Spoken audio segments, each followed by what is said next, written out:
Ladies and gentlemen, please welcome EVP Global Commercial Business, Salesforce.com, Brian Millham. Thank you very much. It's great to be here today. I really appreciate everybody making it out. I wanted to thank all of you for being here at Dreamforce. We all know you have busy schedules, and making the commitment to come out and spend a week with us is huge for Salesforce. It's really important that we engage with you guys in this way to learn from you, and you guys get to hear about our product, our strategy, and what we're doing. So we constantly want the feedback. So first of all, thank you very much. You know, the SMB market holds a special place in my heart. I started this company a little over 14 years ago now, and this was our market segment.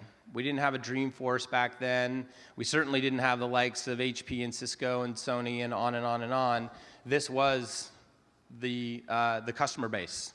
In fact, this is the customer base that launched Salesforce's success. So to all of you, thank you so much for your support. We really, really appreciate it.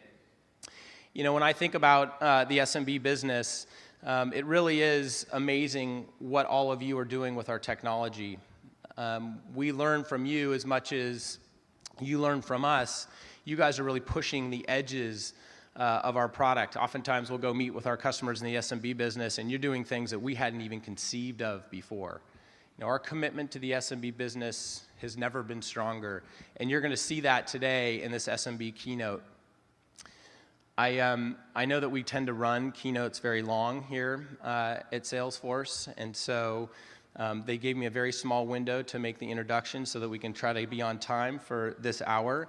They also only allowed me to do one slide today, which is sort of sad, honestly. And it's our safe harbor statement, which is really exciting. Safe harbor essentially says that we may make some forward-looking statements today. Any purchasing decisions you make have to be made on currently available products. So with that, I want to say thank you one more time, and I want to bring up my good friend, SVP of SMB Sales, Tony Rodoni. Right on. Thanks a lot, Brian. You nailed that slide. Hey, we will keep on time, and we have a short hour to get today. And there's really three things we want to accomplish in our time together. We'd like to start by just orienting you on our mission and strategy for SMBs. And then second, we want to inspire you with customer use cases and stories from customers about how they're using Salesforce. And then lastly, we'd like to show you some of the innovation that's coming out of our labs. So let's get started on some of our SMB mission and strategy.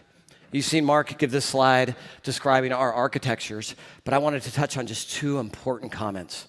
First, our mission to evangelize cloud computing started with the goal to democratize software. We want to make software that in the past had only been available to large enterprises at high cost, available to any size company, including SMBs. And during that time, we've seen two other additional changes that have really impacted the architectures. One is social networking. I was in an EBC this morning with a customer, an executive briefing center, and one said that 2 years ago they couldn't get a single employee to use social networking internally, and now they have to figure out how do we get them to stop doing it. There's so much coming down this river of information. And the second is mobile devices, right? The impact is huge when you think of the number of mobile devices. I think Mark said yesterday we're going to see 5 billion smartphones over the next 3 to 4 years. And the impact those are having on us are tremendous, right? We run our personal life, we run our professional life, we use products, we connect to people, and as Mark mentioned, we're customers of the products we use underneath. And that's why we call this being the Internet of Customers. Did you guys see Mark's toothbrush yesterday? I've got to confess, I don't have a toothbrush in my pocket, but I have had an experience that really made me feel this personally. About 2 years ago, I installed solar panels on my house, courtesy of a Salesforce customer, SunPower Systems. So SunPower, if you're in here, thank you. But if you asked me 3 months later what that experience was like and what I was using SunPower for, I probably couldn't even remember their name.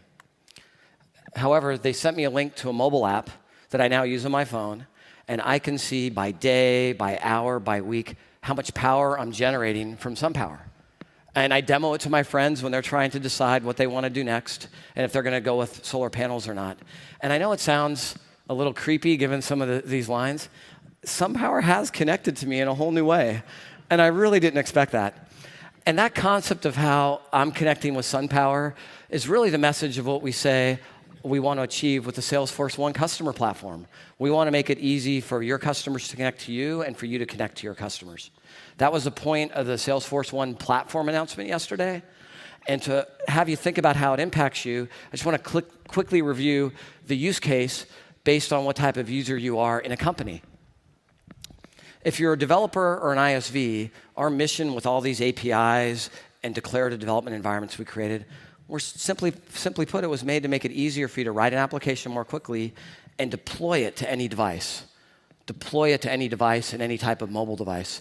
That wasn't as easy in the past. We could deploy to a device, but there was a lot of Apex and other custom code that had to happen, and that's now gone.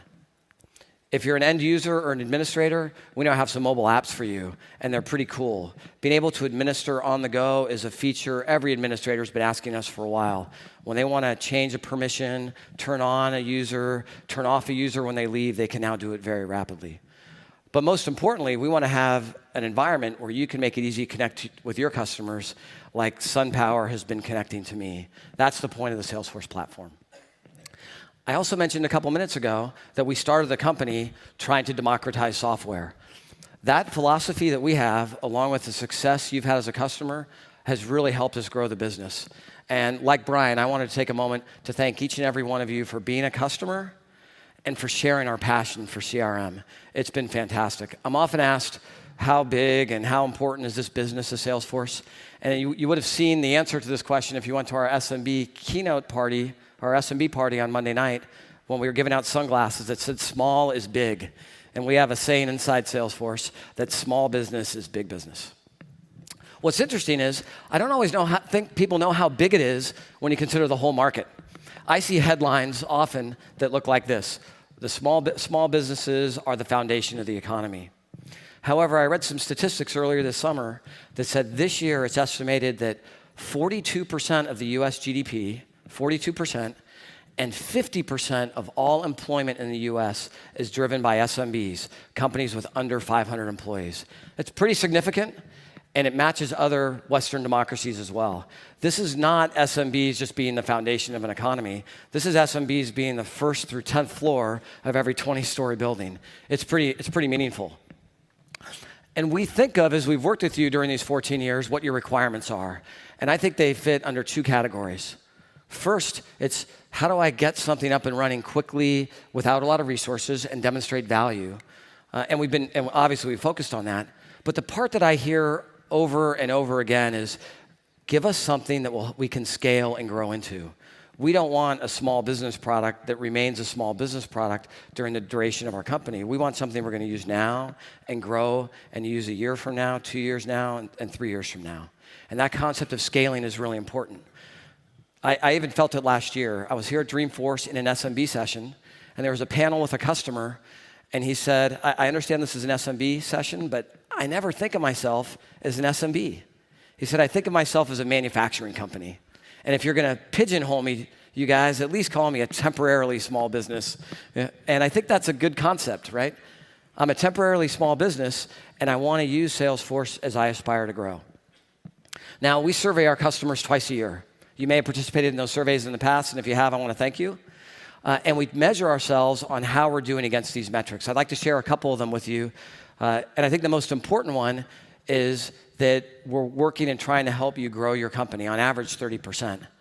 The question is, how can we help you get there? And I think it starts with sales, right? What can we do to make your sales teams more productive? In this case, 35% increase in sales productivity. But it's also around service and support and how you create a better engagement with your client. And we know if you improve customer satisfaction 35% and more, you're also going to have to spend less money to support those customers, and we know that they're going to buy more. And by using the cloud, you're able to lower IT costs so you can invest more money and grow in your business. And these three topics, they're the themes of our customer discussions. We want to talk about how our customers are using Salesforce on the sales and marketing side to generate faster growth, how they use our support products to generate extraordinary customer engagement, and how they use our platform to create remarkable efficiency in their business. So let's get started and talk about growing faster.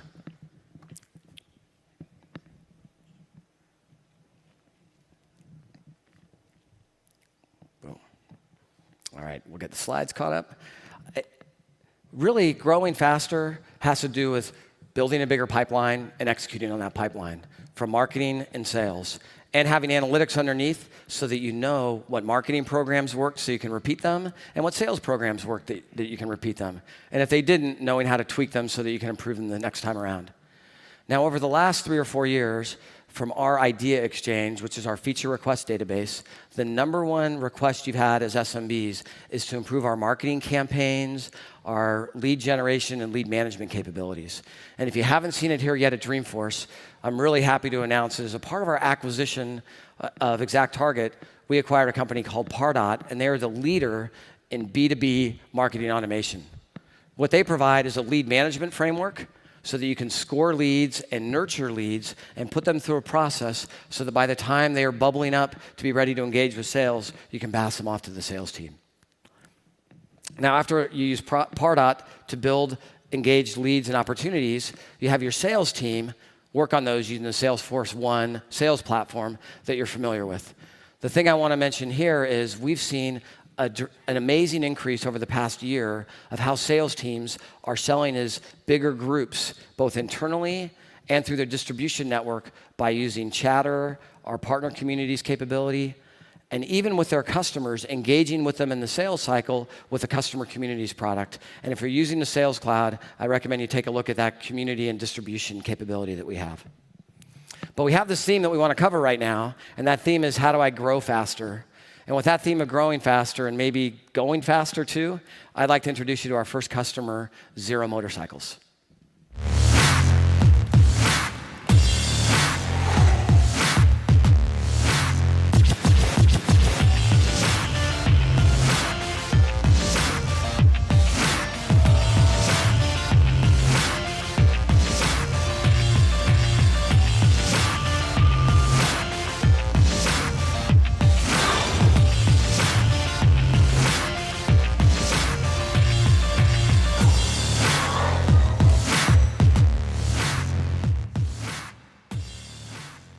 All right.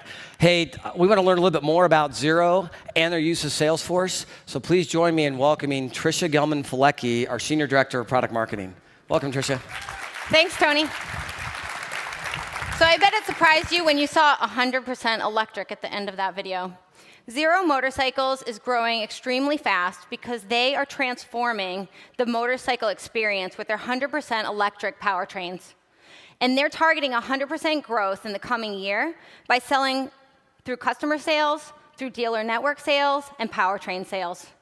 They're exponential growth we're talking about. It's exactly the story that Tony was just sharing with you. So let me tell you a little bit about how they're using Salesforce. What they're doing is they are searching people. Oh, I don't have a clicker. Thanks. Okay. So how many of you actually attended Linda Crawford's keynote this morning, Sales Cloud? All right, not so many, so I get to use the stat. So in that keynote, Linda said that 60% of the consideration cycle for purchase is actually happening before people engage with your brand and with your sales team. And here in this story, we're covering Emmanuel. Emmanuel works for the Bogota Police Department, and he's searching to find a new fleet of motorcycles. He searches and finds that the Hong Kong Police Department recently replaced their motorcycles with Zero Motorcycles. And he clicks in the story to go to the website. On the website, Zero has identified that police motorbike fleets is a great opportunity. And so they have a web area, and he clicks on a web form. He fills that out, and the lead goes into Salesforce. Now, Tom is a sales manager. And here we see that Tom starts his day every day in Salesforce in the Chatter feed.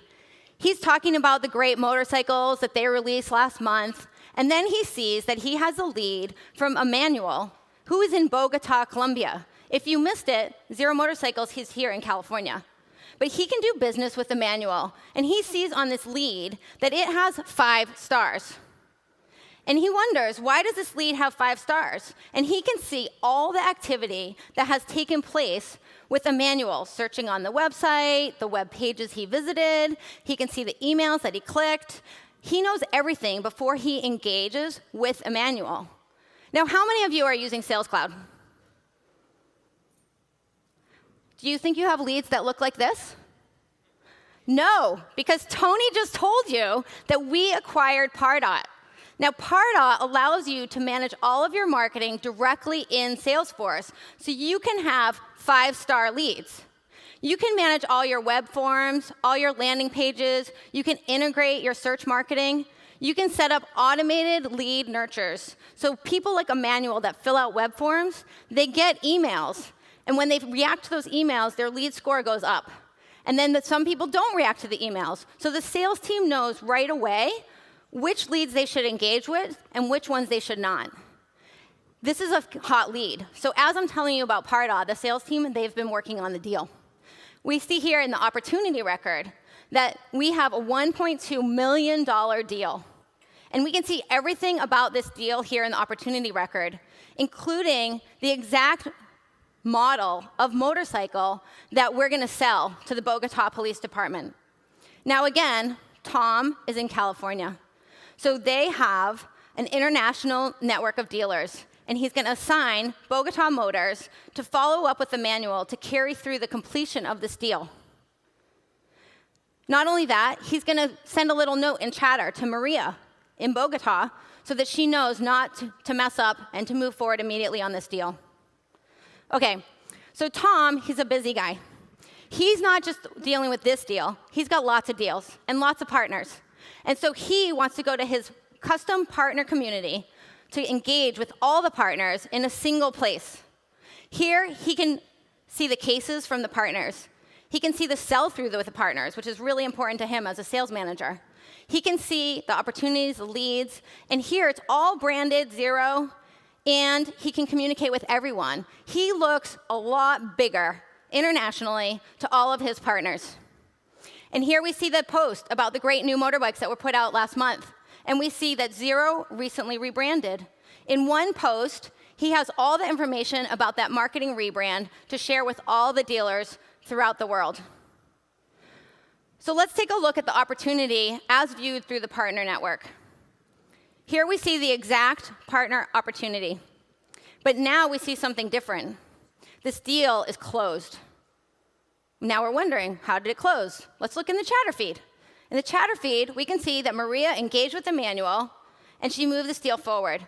Not only that, she signed the deal, but she needs Tom to actually countersign in DocuSign. No problem. Tom has to go to a meeting with a local dealer. So he's going to go on the road, but no problem, because he has Salesforce One. And so he has his mobile device, and in that mobile device, he can see the exact same opportunity, $1.2 million. And he can see the chatter feed swiping over to see the exact same conversation with Maria. And Salesforce One is a platform. So we have in the publisher DocuSign. We can access all the contracts, we can sign off on them, and we can move forward while we're on the road or at home or wherever it is that we're doing. Now, Tom knows this is a big deal. So he wants to check out where he is with his quota. Here we see that he can see his dashboards directly in Salesforce One, and he has hit his quota for the month. Time to party.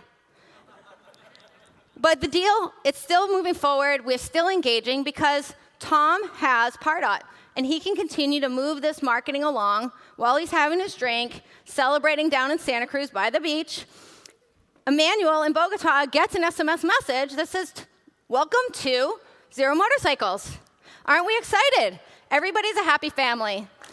So let me just summarize for you what we've seen. 3 things. We've seen that Tom and 0 Motorcycles team can engage internationally to build their brand and engage with customers. They're managing international dealers, and the sales team is efficient and effective because they have everything in one place. So Tony, let me turn it back to you. Thanks. Great demo, you guys. I think the person smiling the most in the audience when that deal closed was Richard Walker, the CEO of Zero Motorcycles. And I'd like to introduce Richard and have him come up on stage for a couple of minutes. Good to have you here. Thanks a lot. Hey, well, let's bring this story to life a little bit. I think we all see electric cars in the press a lot recently, especially here in the Bay Area with Tesla. Tell us a little bit more about the Zero Motorcycles story and the opportunity that you have. Absolutely. So I'm delighted to be here. Tricia, thanks for the demo. And as you said, we're setting out to transform the motorcycle riding experience in exactly the same way as we've seen with Tesla and Nissan on the car side. So we see three main opportunities. The first one is with the consumer. And electric motorcycles offer a ride that is truly thrilling and somewhat unique. And with a Zero, there's no noise, there's no heat, there's no vibration, there's no emissions, and there's no clutching because the bikes have no gears. And in case you're wondering whether that's quick or not, you can go from 0 to 60 in just 3.3 seconds. And if that's not enough for you, you've got 106 foot-pounds of torque, which is basically going to make it a truly exhilarating experience. So whether you want to use these bikes to commute or whether you want to use them on a Saturday or Sunday to go out with your friends, you're going to have an absolute blast. So that's the first focus for us. The second focus is on, as Tricia was just pointing out, on the police, on the campus security, and on commercial fleets. And in that regard, the conversation's a little bit different. It's not about the thrill of the ride. It's about total cost of ownership. It's about low cost of operation. And it's about ease of maintenance. And in the context of the police, it also means, can they patrol areas that they otherwise couldn't get to? And invariably, the answer is yes on our motorcycles, and they can do so in a very environmentally friendly way. And then the third area, which I think was also touched on, is that we believe with our powertrain that we have developed the best electric powertrain in the power sports business in the category of 600 to 800 cc motorcycles. And that's enabling us now to have strategic partner conversations with companies, big brand name companies, who are interested in integrating our powertrain into their future vehicles, whether they be 2, 3, or 4-wheel vehicles. Wow, that's makes me wish we had one of these bikes on stage right now, Richard. So tell us a little bit about the story of growth. That's our theme here. You started using Salesforce maybe 2 years ago, but have seen tremendous growth. And I think you'd like to share with the audience what that experience has been like and how you're using Salesforce. Yeah, actually, we started using Salesforce in 2008, and that's when our business model was direct to consumers. And so at that point, it was fairly straightforward. We were literally just tracking all of these leads through to the logical conclusion. But what we learned through that experience is that customers actually wanted to see the bikes, they want to feel the bikes, they want to smell the bikes, they want to get on them. And so that led us in 2010 to think about developing a real dealer channel and a distributor channel, again, which Trish mentioned. And it was very easy to adapt Salesforce to deal with the channel-based model, which was great. Now we're seeing that we've almost come full circle because in the last 12 to 18 months, as our product has matured, we're seeing that more and more customers actually want to talk to us directly. So in the last 4 months, we've instituted a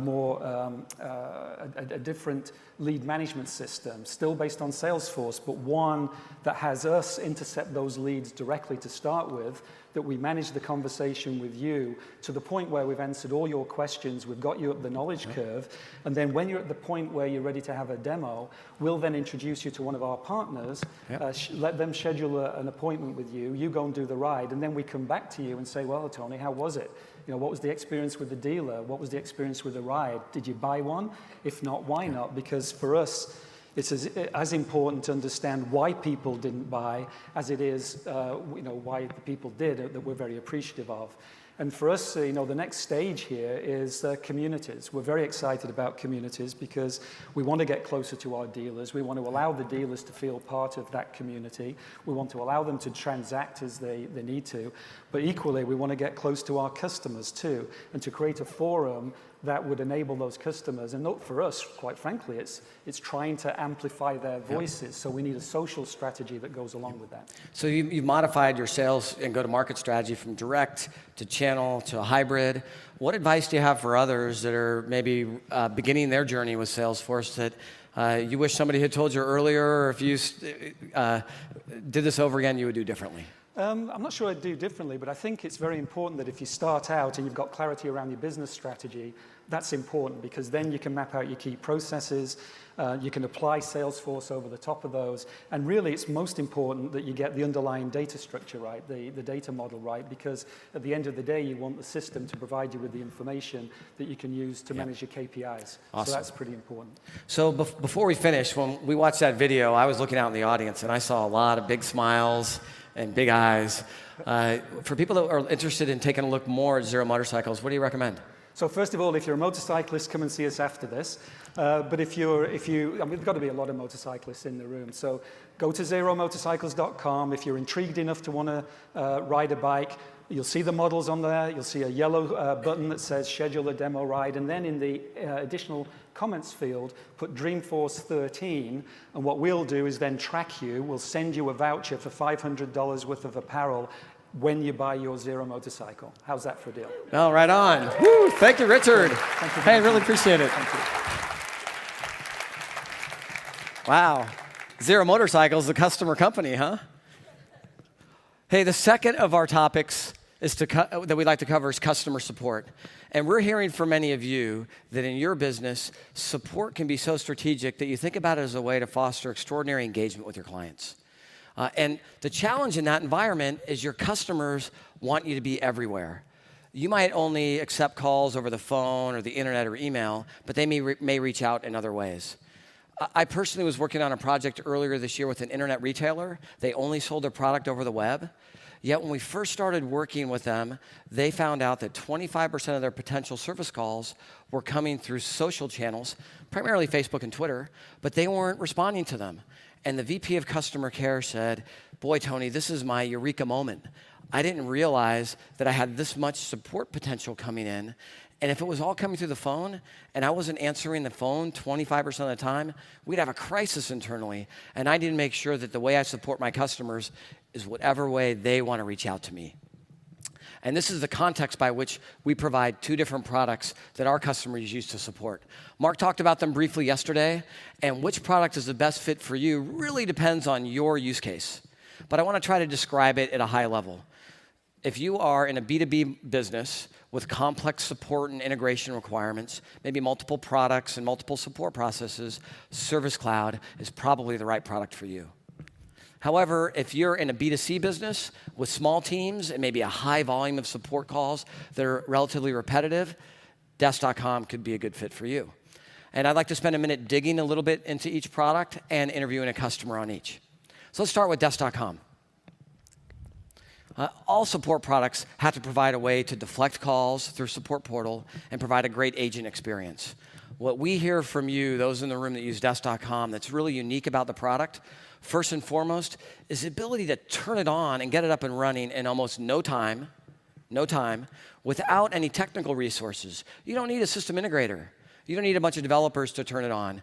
We see companies that have, let's say, an email address like support@mycompany.com, and by the next day they get rid of that email box that they all share, and they have a support portal up and an agent toolkit that they're using to respond to those calls.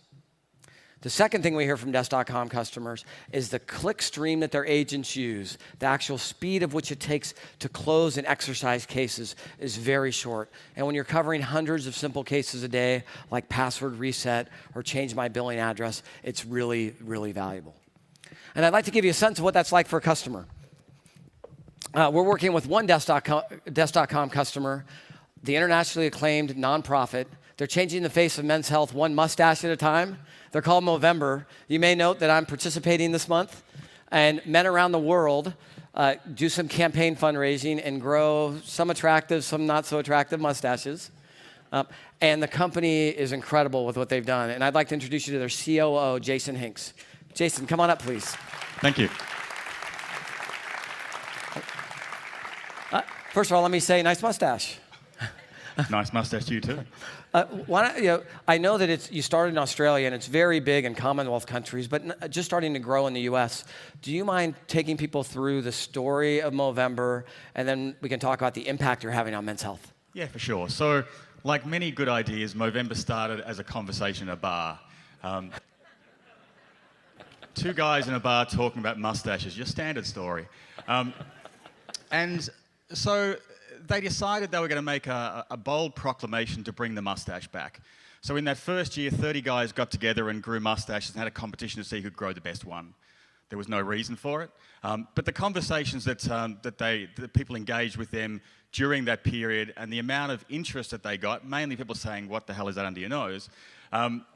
They thought they could do something good with it. So they decided to make Movember a fundraising venture. And so in that first year, they raised $56,000, which was a pretty good effort for the first time around. And shoot forward 11 years, and last year the campaign is in 21 countries and raised $147 million.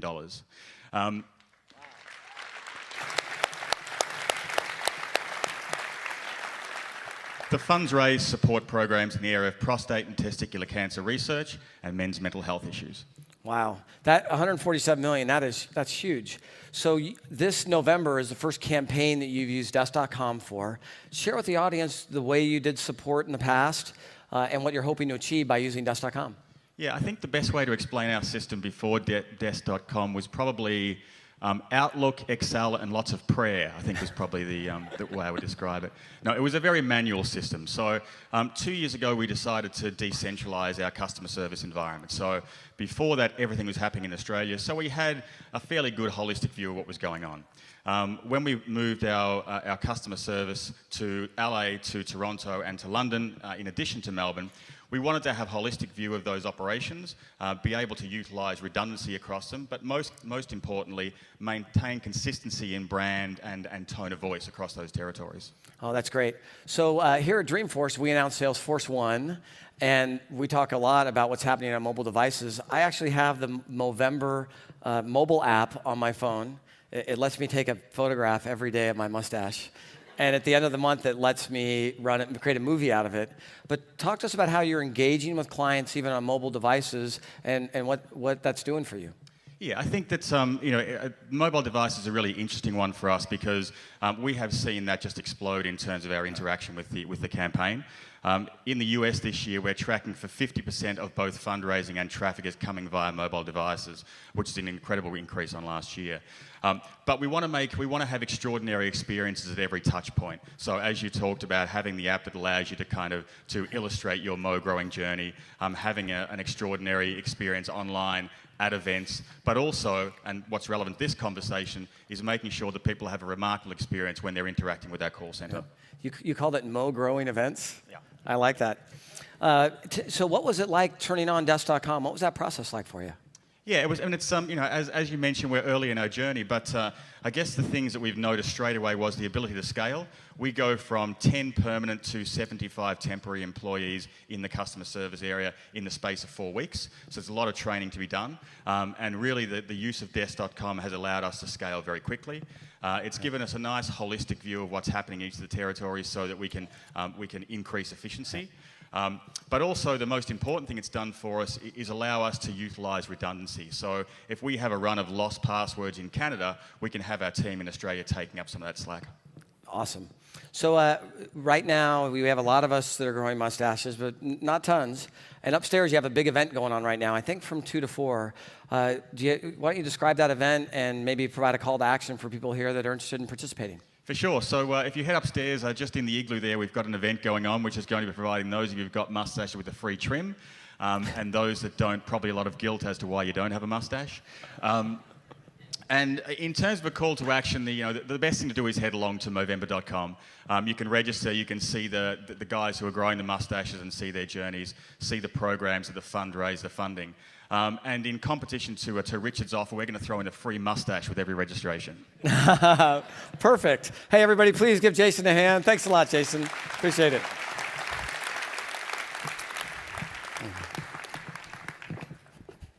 Bringing the mustache back. And all good ideas start in a bar. Boy.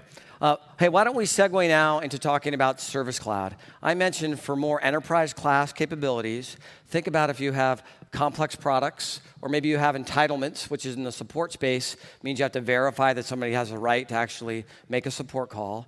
Or you have things like escalations, where it goes through a frontline desk and maybe it gets escalated to a level 2 or level 3 support. If you have an environment like that or that needs integration to back-end systems, Service Cloud could be the product for you. And we'd like to continue this conversation with customers. And to do that, I want to introduce you to our next customer, Inspirato with American Express.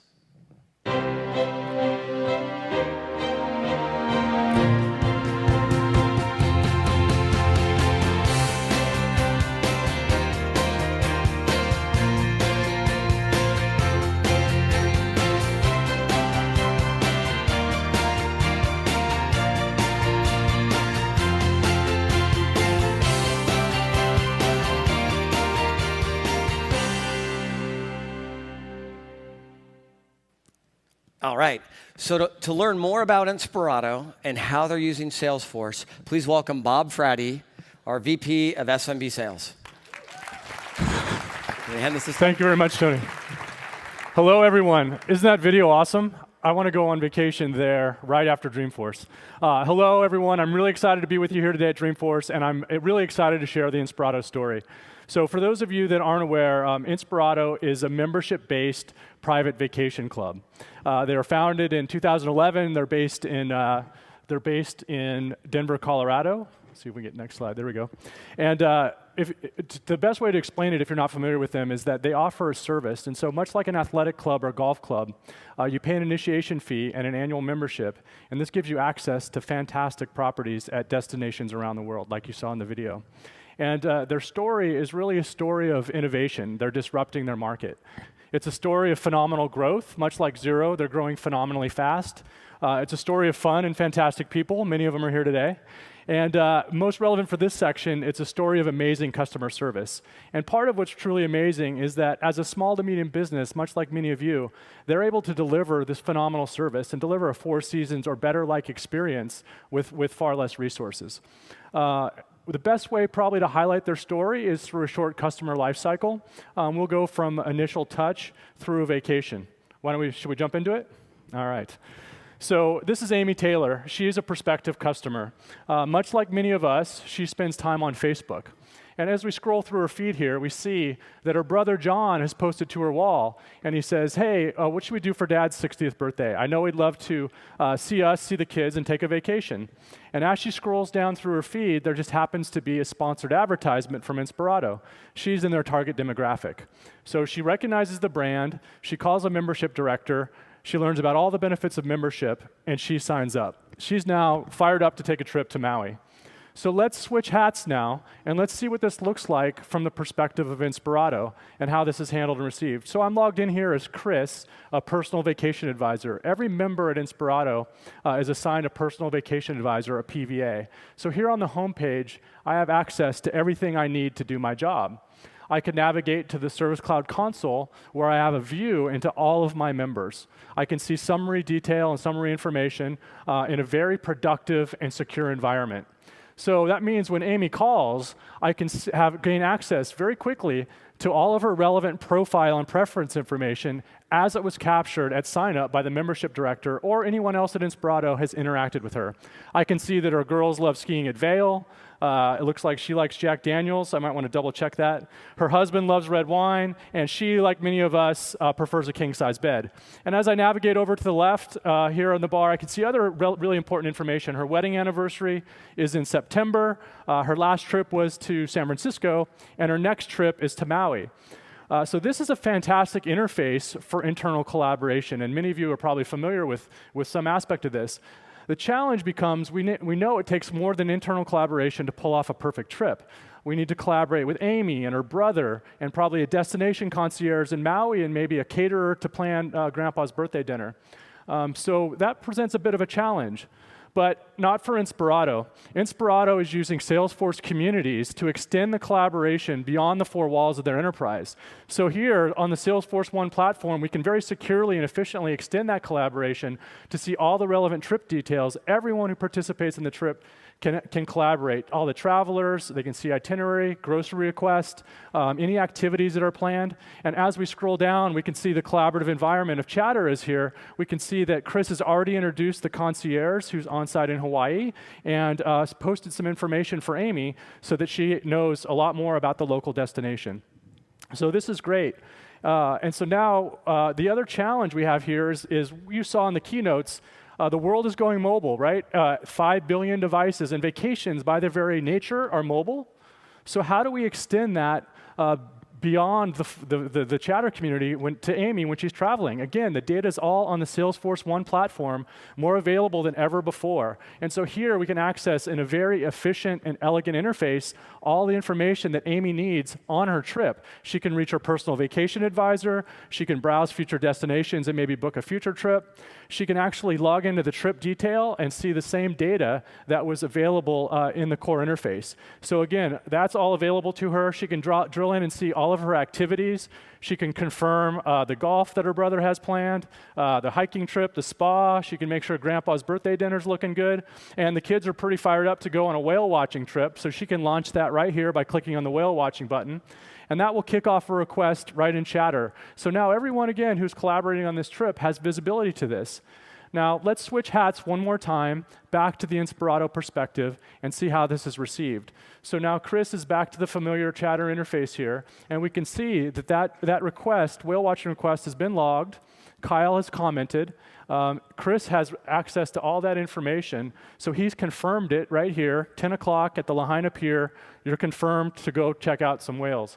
And look at this. It looks like Amy has already posted on the wall a little bit of information on her trip. Blue skies, the kids look happy, majestic whale jumping. The Salesforce One platform is so powerful that we can put the whale on the network. So I say that's somewhat in jest, but we also talked about the Internet of Things, right? And Mark had his toothbrush on the network and the car and motorcycle on the network. In Inspirato's scenario, the interaction with the property and the home is actually very critical to that vacation experience. And so it's very realistic now for them to put the smart home on the network.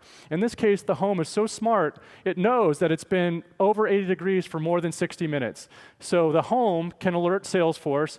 That can actually kick off a service escalation to the local property management company.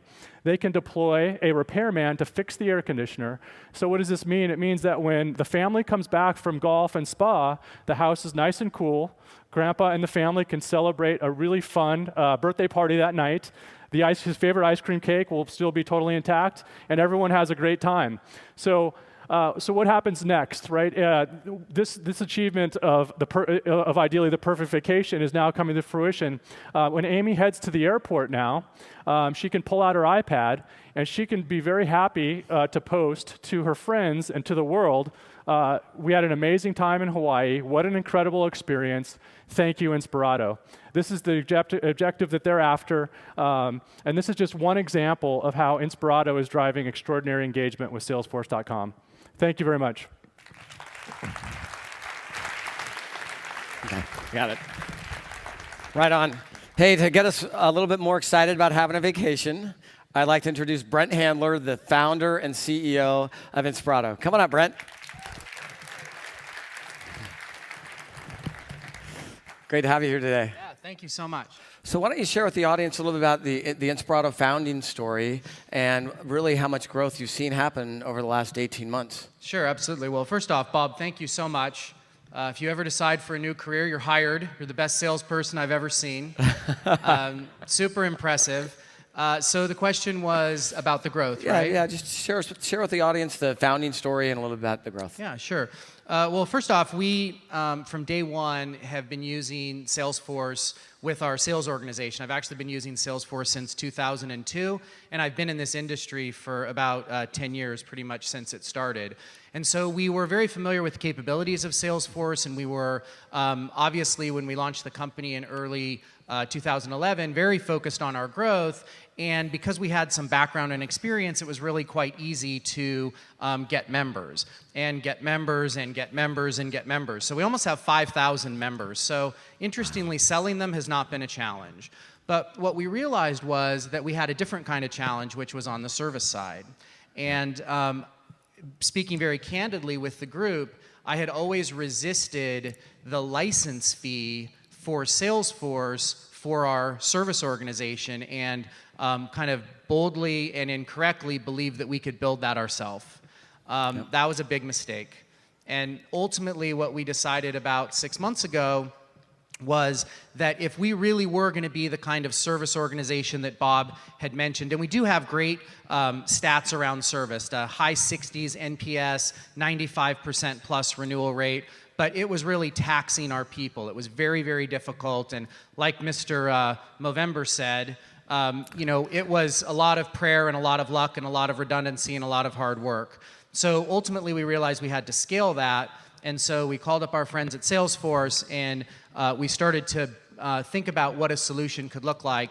And what you saw is very real. It's launched, and it's helping us not only create a much better service experience for our members and really be able to understand their preferences and service them in a better capacity, it's also driving revenue, because now we know so much more about our existing customers, and with things like trip preferences and experience optimizers and understanding exactly what it is that our members want, we're able to proactively predict and share trip ideas with them, so revenue is growing as well. Oh, that's great. So you talked about sales and service. What's next in your vision? You're already a day and a half into Dreamforce.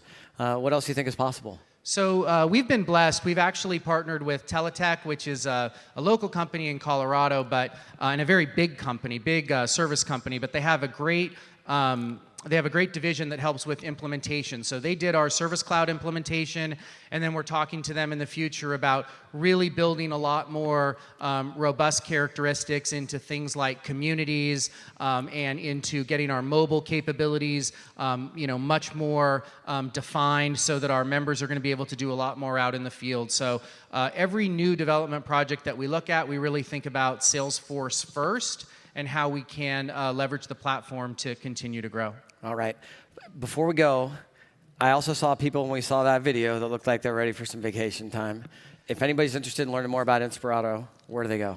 Well, first off, you can drive your motorcycle right into most of the houses, other than the ones, I guess, in Hawaii or Tuscany. But sure, you can absolutely learn about Inspirato at inspirato.com. And through Salesforce, somebody will get back to you and let them know that you heard about this at Dreamforce, and they'll be sure to give you a great deal. All right. Hey, everybody, please give Brent a hand. Thanks, Brent. Well done.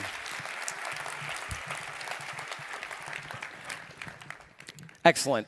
The last of our customer story topics is about the platform, about the remarkable efficiency and scale you can get in your business by using the platform. Now, you tell us you have a hodgepodge of internal systems. It's hard to upgrade them. It's hard to write new apps. And we wanted to cover this topic last for a reason. It is really important. And our customers go through a journey, typically using our apps first, and then learning about the platform through their customization of their apps, where they have their own aha moment to use more with the Salesforce platform. Last year at Dreamforce, we highlighted a customer who'd gone through this journey.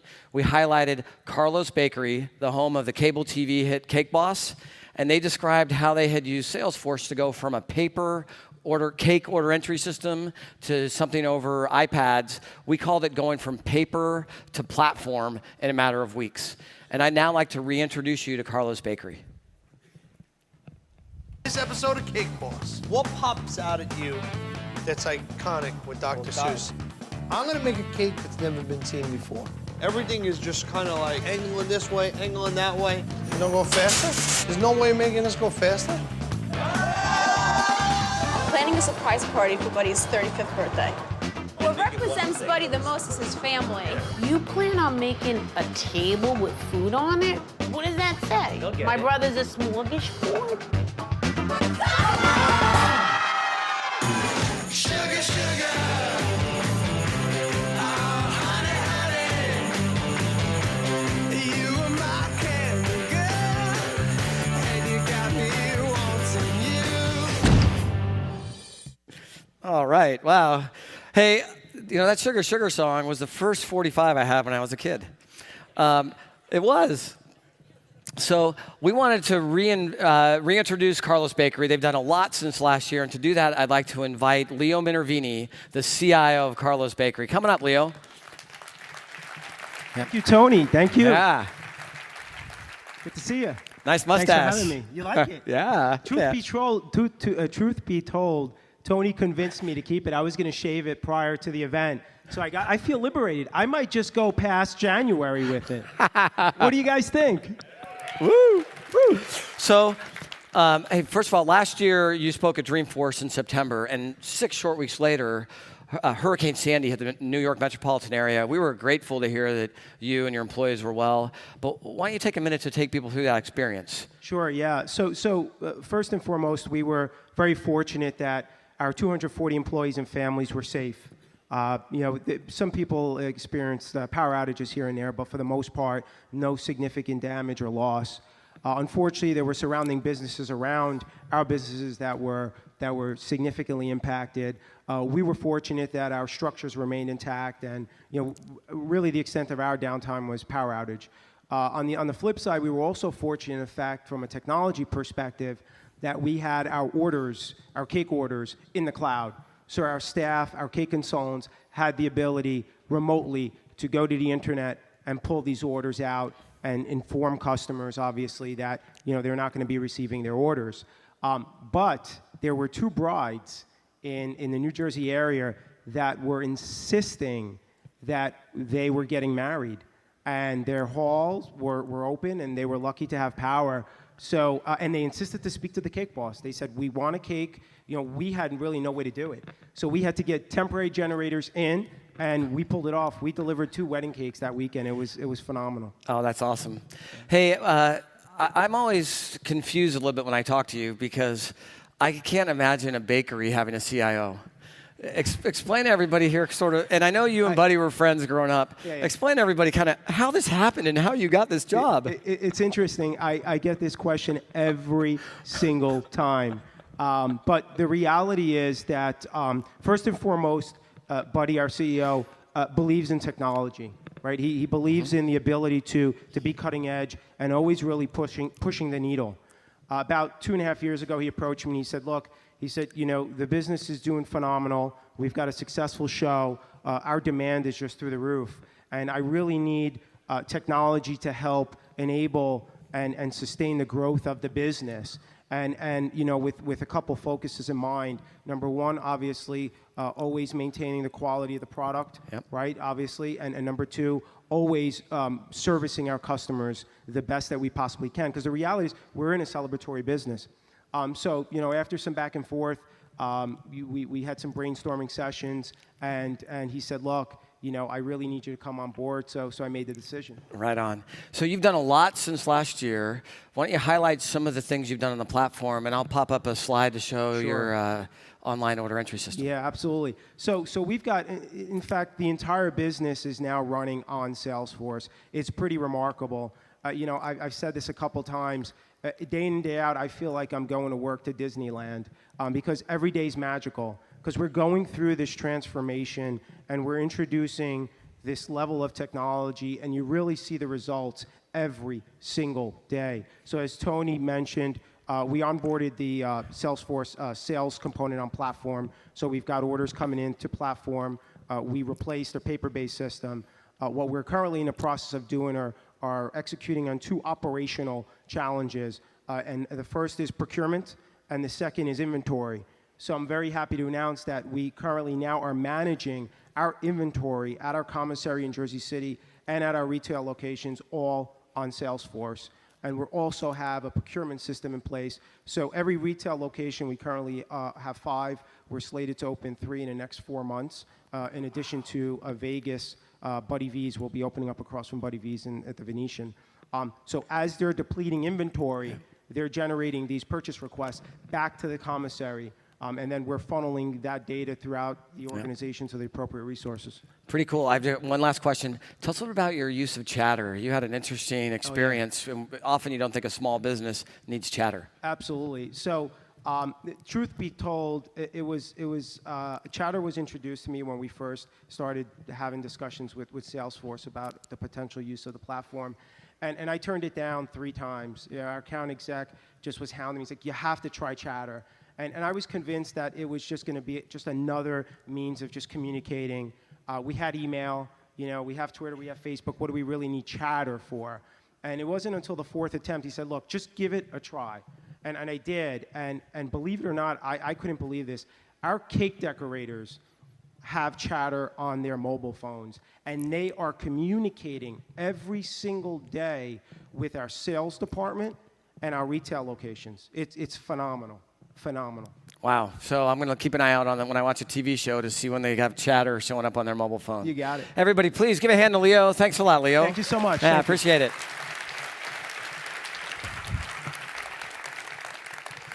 So we covered these 3 topic areas, but I want to finish with one neat thing, right? We know at Dreamforce and with our 3 releases a year, we announce a lot of technology at Salesforce, and it's hard to sift through some of it.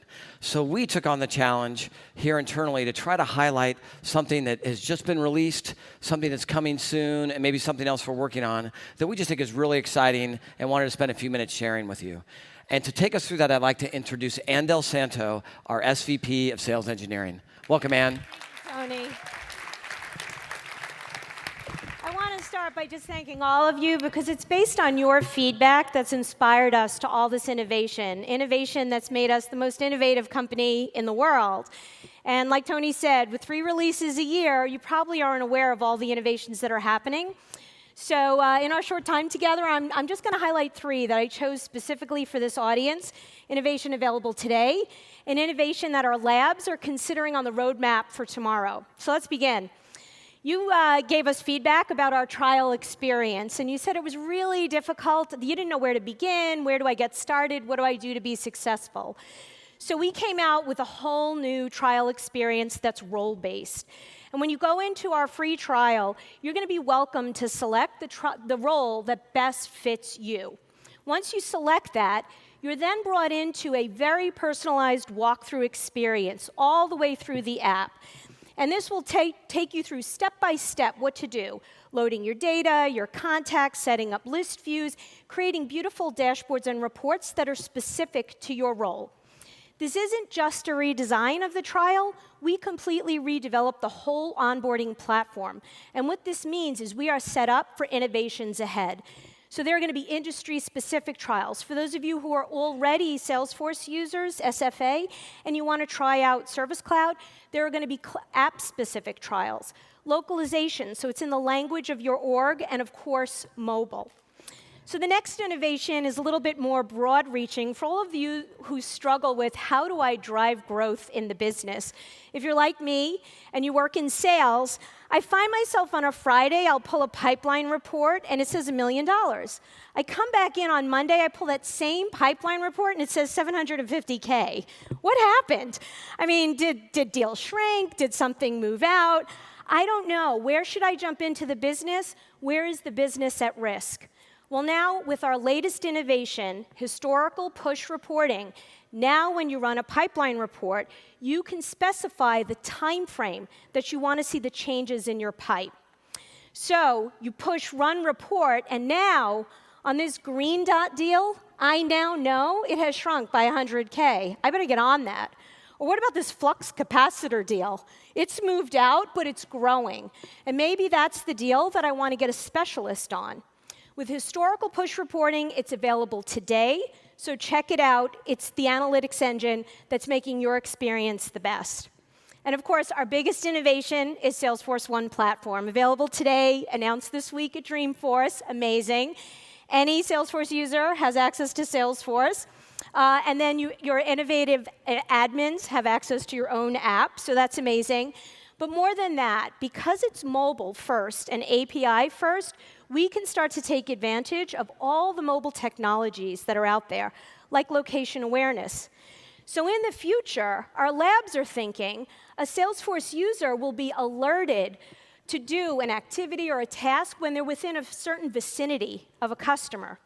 Or what about every Salesforce user having access to Salesforce even when they're out of network access or they're in flight and offline? Imagine the productivity gains if your users could work uninterrupted even if their network access is. So innovations that are available today are new trial, historical push reporting, of course, Salesforce One. Check it out immediately and start putting it into your business. And innovation that's available tomorrow that our labs are working on based on your feedback and our commitment to your success. Thanks so much, and let's take it home, Tony. Awesome job. Thanks a lot, Anne. Hey, let's wrap this up with just a couple brief announcements. People often ask, how do I take the energy and passion and enthusiasm from Dreamforce with me afterwards? And for those that haven't already joined a local user group, I highly recommend you join one of the user groups in the city or town that you live in. In addition, we've invested a lot into our communities platform, and take a look at success.salesforce.com. You're going to be able to see different groups, like for mobile or reporting or other topic areas, and we have internal moderators that are moderating that. In addition, I want to let you know that we have a few events going on after this. We got a keynote coming on right after, but I have some important announcements to provide that I was just handed before I came up here. So let me just quickly go through those. Hey, first of all, let's remember what Richard invited us to. Anybody who buys a Zero motorcycle, $500 off, Zero gear. Anybody who goes up to the Movember event upstairs, free mustache. But we have some other offers as well. Carlo's Bakery now does online ordering, and through the chatter feed through this session, Leo's providing a 15% off any order that comes through, given the code that's going to come through chatter. And we're also offering 10% off Soul Republic gear, also through an email or through that chatter feed. But lastly, we have 20 Soul Republic headphone sets we're giving here. And they're going to be given randomly out to people who are still in the room. And the random nature of it is we want you to reach under your chair, and if you find a little chatty doll or sassy doll underneath your chair, you have a free Soul Republic headset coming your way, buddy. Just come on up here right after. And let me finish by thanking you all for your energy and enthusiasm, because we know at Salesforce, small business is big business, baby. Thanks.